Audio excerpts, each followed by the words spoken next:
Assalamualaikum warahmatullahi wabarakatuh. Hello everyone, let me introduce myself. My name is Yumni Dauma Umi Arabiah, but you can call me just Yumni. Okay, in this time, I want to explain about lesson planning. Let me share my screen.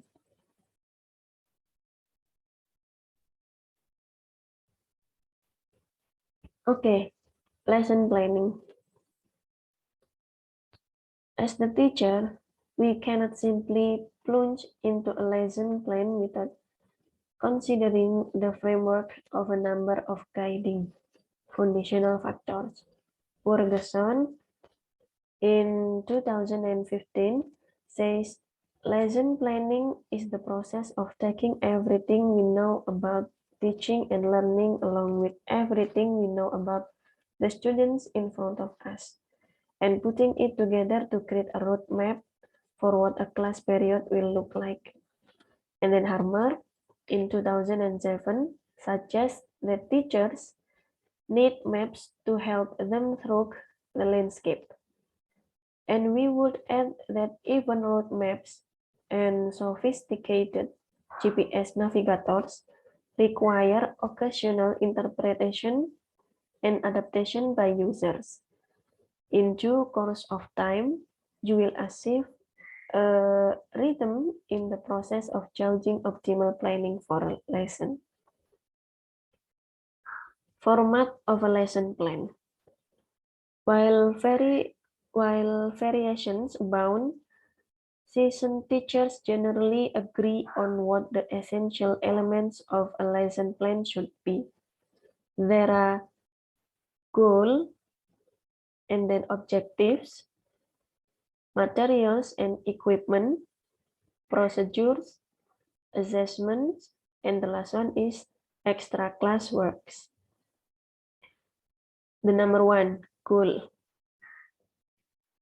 As you generally find, a well-designed course will specify a number of goals.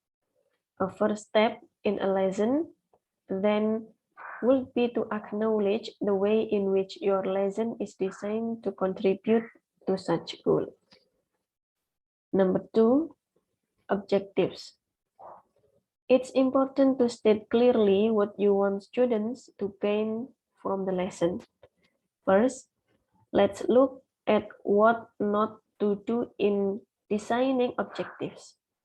Try to avoid vague, unvariable statements like students will learn about the passive voice, or students will practice some listening exercise, or students will discuss the homework assignment. In stating objectives, you should be able to identify an overall purpose that you will attempt to accomplish by the end of the class period. Beyond these global purposes of a lesson, other supportive objectives need to be stated as well, leading us to distinguish between two kinds of objective. Terminal objectives are final learning outcomes that you will be responsible for assessing. Enabling objectives are interim steps within a lesson that build upon each other and ultimately lead to a terminal objective. Terminal objective, students will be able to give instruction and comments using imperatives and use imperatives in a socially appropriate manner. Enabling objectives, students will be able to practice imperatives through an information-gap activity, categorize giving imperative comments in terms of appropriateness, practice giving appropriate comments using imperatives through a situational activity. And then number three, materials and equipment.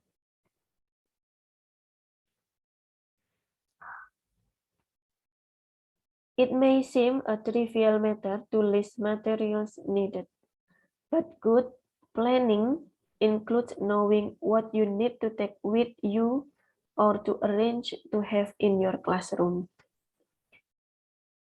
Number 4, procedures. At this point,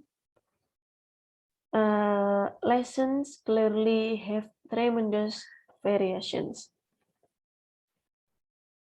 However, as a very general set of guidelines for planning, you might think in terms of making sure your plan includes the following: an opening statement or activity as a warm-up and ascertaining appropriate background knowledge on the part of students, a set of activities and techniques in which you have considered appropriate proportions of time for whole classwork, small group and pair work, teacher talk, and student talk.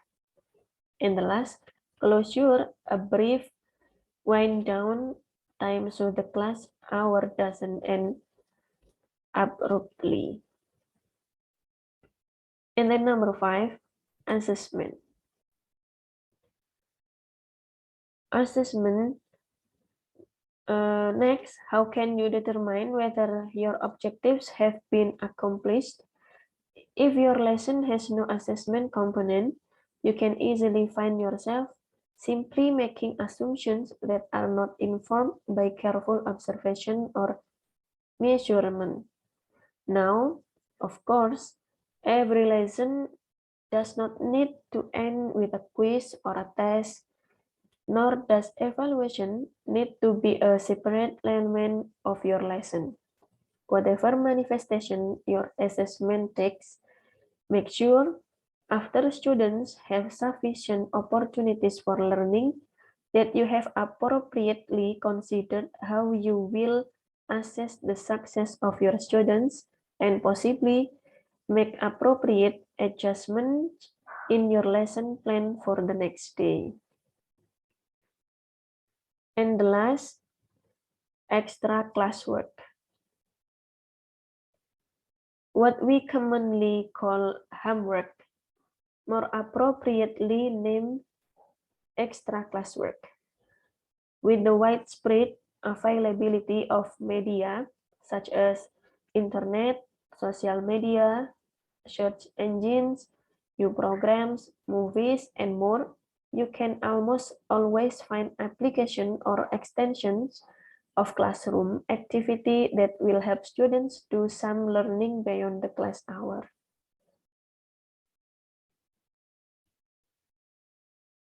Now, guidelines for lesson planning.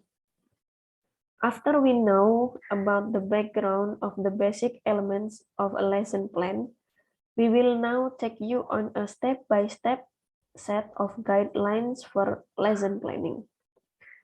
The number 1 is how to begin planning.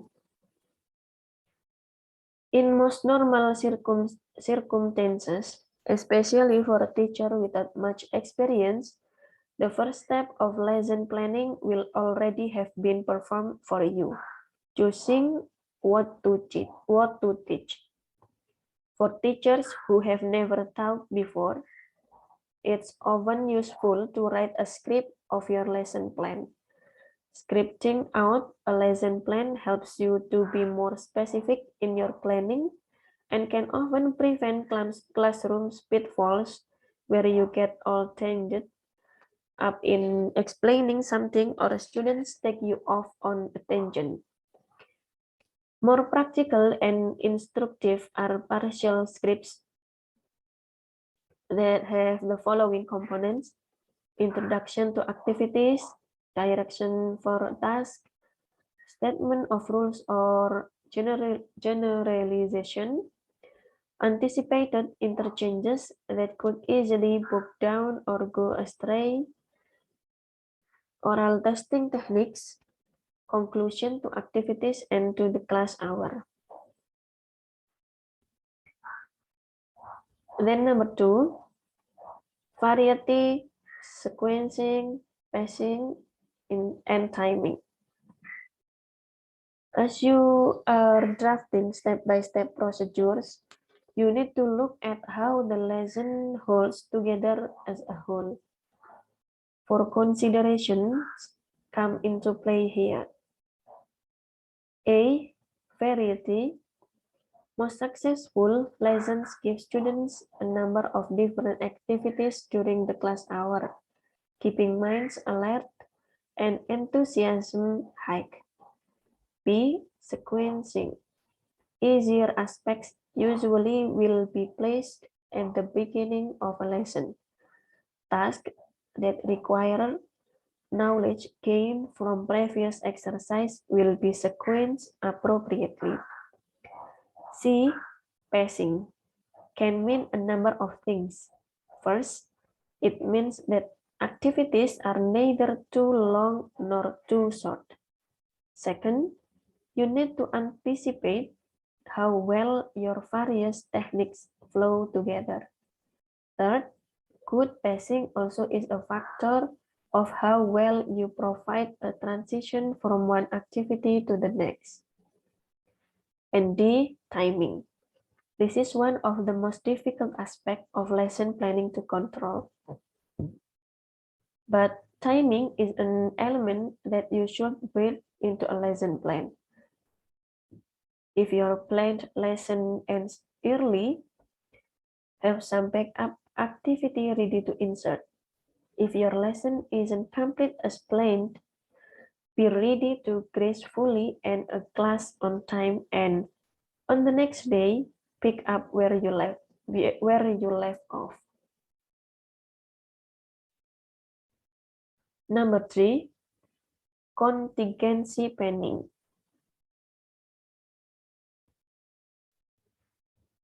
Unplanned teaching.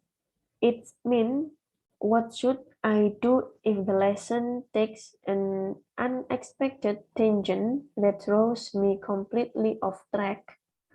It's aimed to chopping with a variety of interruption and anticipated anticipated events. And then number four, I'm sorry. Number 4 is judging difficulty. Judging difficulty is figuring out in advance how easy or difficult certain techniques. It's usually learned by experience. And then number 5, individual differences. Individual differences is a lesson plan that will aim at the majority of students in class who comprise the average ability range. There are several steps to account for individual differences. Design techniques that have a range of easy to difficult aspects or items. Solicit responses to easier items for students who are below the norm and to harder items from those above the norm. Try to design techniques that will involve our students actively. Use judicious selection to assign members of small groups. Use small group and pair work time to circulate and give extra attention to those below or above the norm. Okay, and then number 6 is student talk and teacher talk.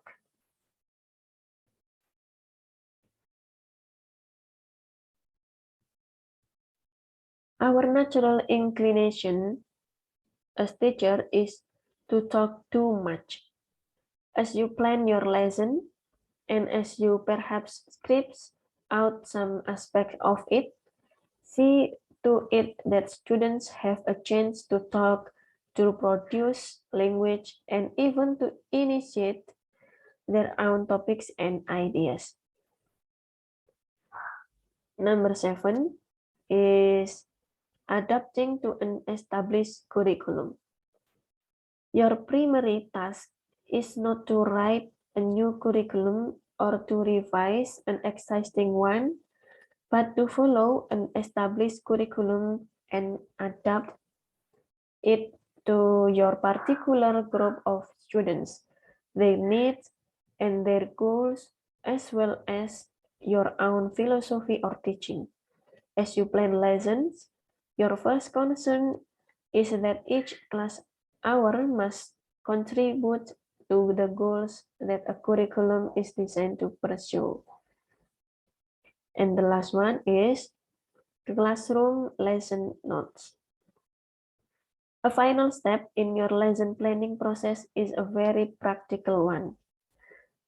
What sort of lesson notes will you actually carry into the classroom with you?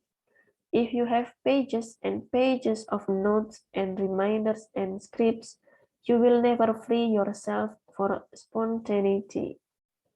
Most experienced teachers operate well with about one page of a lesson outline and notes. Some prefer to put lesson notes on a series of index cards for easy handling. Okay, maybe enough from me. Thank you very much, and I'm so sorry. Thank you for watching. Wassalamualaikum warahmatullahi wabarakatuh.